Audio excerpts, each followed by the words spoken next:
Hello, my name is Miss Figueroa, and today I'll be reading The Night of Las Posadas by Tommy de Paola.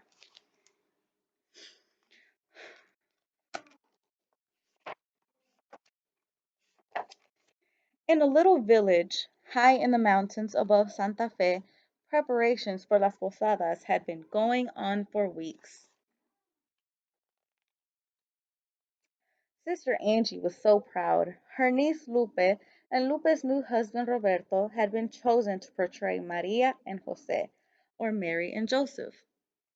Sister Angie had been in charge of Las Posadas for years and years. It was she who trained the singers who followed Maria and Jose as they made their way around the plaza in old Santa Fe and finally into the courtyard of the Palace of Governors, where an empty manger waited for the birth of the Holy Child. Now, Sister Angie said, speaking to the two men who would play the devils, here's a picture of what your faces are going to look like. She wanted to make sure they knew how to paint their faces red with black eyebrows and beards, and that their red satin costumes were just right, especially the red capes and head caps with pointy red horns. The devil would snarl and hiss as he tried to keep Maria and Jose from finding shelter. The plaza was so big that two devils were needed to rush from balcony to balcony without being seen by the crowd. Sister Angie always made the costumes for Maria and Jose herself. Blue and white for Maria, brown for Jose. Stand still, she told Roberto. Lupe, I hope he isn't as fidgety at home. Oh no, Tia Angie. He's just nervous about being Jose. Ah, well, Sister Angie said, let's just go to the church and look at Maria and Jose. They will give you inspiration, Roberto. Miguel Ovidio, the santero maker, had made a beautiful carving of Maria and Jose for the Golden Jubilee of Sister Angie the year before. 50 years as a sister. Father Vasquez had put the carving in a place of honor in the church. As Christmas drew near, it was moved near the altar rail. They stood looking up at Maria and Jose on their way to Bethlehem. Just think of the carving and try to look like them, Sister Angie told them. I will, promised Roberto. At least we don't have to worry about a burro. Las Posadas didn't have a burro in the procession. Maria and Jose walked. The burro had only made problems, so they had to stop using one years ago. Finally, it was the night of Las Posadas, and Sister Angie came down with the flu. There is no way you can go tonight, the doctor told her. Walking in all that cold weather, and they say that snow is coming. They will just have to get along without you this year. For the first time, Sister Angie would not be at Las Posadas. Don't worry, Tia, Lupe told her. We will make you proud this evening.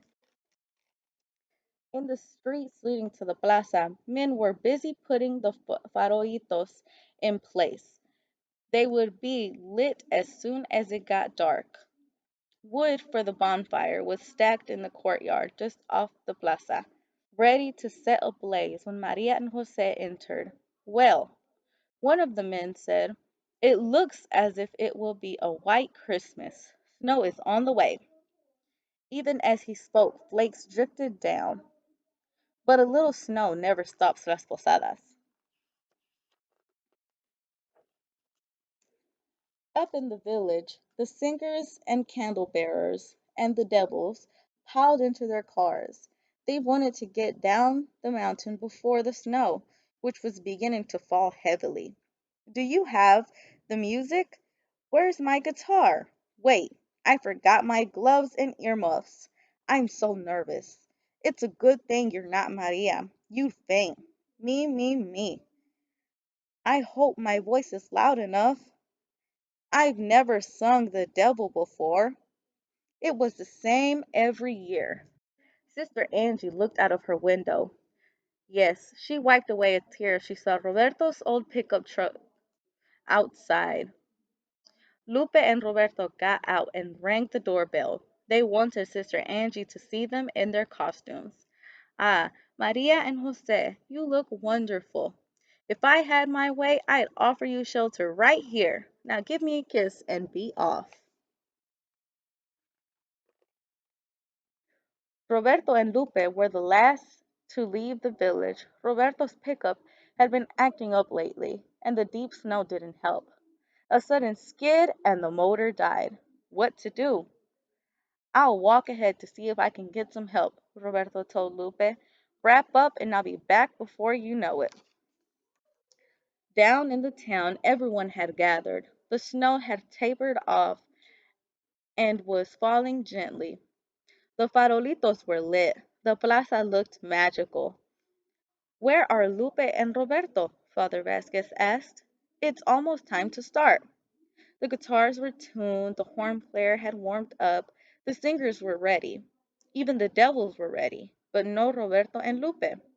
And everyone knows that you can't have Las Posadas without Maria and Jose. Suddenly, down the street came a young couple. The man was leading a burro, carrying a young woman. We are friends of Sister Angie, the man said. Roberto and Lupe are stuck in the snow on the mountain road, so we have come to take their place. We know what to do, and we thought our burro would be in the procession, too. My wife is going to have a baby, and it would be better for her to ride. Let's go then, Father Vasquez said gratefully.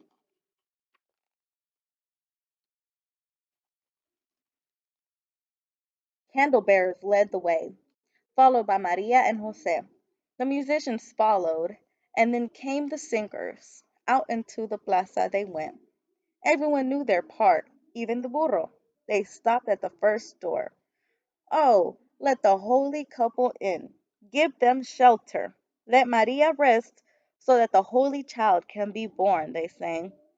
Jose knocked with his staff. Maria looked down from the burro and smiled sweetly. But the devil appeared. No, no, don't let them in, he sang out. Look at them, how poor, how wretched. They have no money. The crowd booed and shouted. The procession moved on, knocking on one door after another. Sometimes the devil popped out at them, and the crowd booed even louder. And sometimes they knocked and no one answered. It was one of the most beautiful Las Posadas ever held. Even the young woman playing Maria was about to be a mother, just like the mother of the Holy Child. Perfect. They reached the gates to the courtyard. Once more they sang, asking to be let in. This time, no devil. The gates opened wide. The bonfire blazed, and everyone rushed in. A little pushing and shoving, but that was all right. Everyone wanted to be near the manger. Well, you certainly saved Las Posadas, Father Vasquez said, turning to thank the young couple who had taken Lupe and Roberto's place. But they were nowhere to be seen. Maybe they didn't know that they were to sit in the special place near the empty manger. Father Vasquez, we are so sorry to be late. It was Lupe and Roberto calling out as they rushed into the courtyard. Did we ruin everything? No, no, Father Vasquez said. Sister Angie's friends were here. They led the procession, but now I can't find them. Go quickly and sit by the manger. What friends? Lupe whispered to Roberto. Sister Angie woke with a start. Las Posadas would be over. Everyone would be having their hot chocolate and cookies. The villagers would be back in an hour or two. I hope Lupe and Roberto did well, she thought. Sister Angie was feeling much better. She looked out of the window. The snow had almost stopped. Drifts covered the rooftops and the street below. I'll just go over to the church and light a candle, she said to herself. She bundled up and put the key to the church in her pocket. Sister Angie crossed the street and stood in front of the church. Footprints in the snow on the steps led up to the door. She didn't think too much of it. Maybe some turistas. They came at all hours, expecting the church to be open. Inside the church was dark, except for the candle burning in the front of the Blessed Sacrament. I'll light a candle in front of the carving, she said. She took an unlit candle and struck a match. The candle flared up and settled into a steady glow. Sister Angie knelt down and placed her candle in front of the carving. Oh, Maria, oh, Jose, she prayed, eyes closed, my heart will always be open to you so that the Holy Child will have a place to be born. Sister Angie opened her eyes. There, in front of her, she saw wet footprints leading to the carving. She looked up. The cloaks of Maria and Jose were covered in fresh snow. The end. Thank you, Miss Figueroa, for reading such a nice story. Did you all know all of that about Las Posadas? I mean, what about that family that was walking around in the cold just waiting for someone kind enough to let them in? You know what? I think for this week's activity, we need to be kind to someone. So, this is what we want you to do. Write a note or draw a nice picture for a teacher in the building. But make sure it's not your teacher. Try to pick someone new.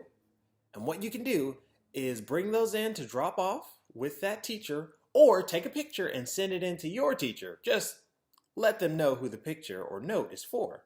So let's all think really hard about who we can be kind to this week. I think I might give my card to a specials teacher or maybe someone in the front office. All right, thanks for watching, and we'll see you next week for a new book and a new activity. Take care.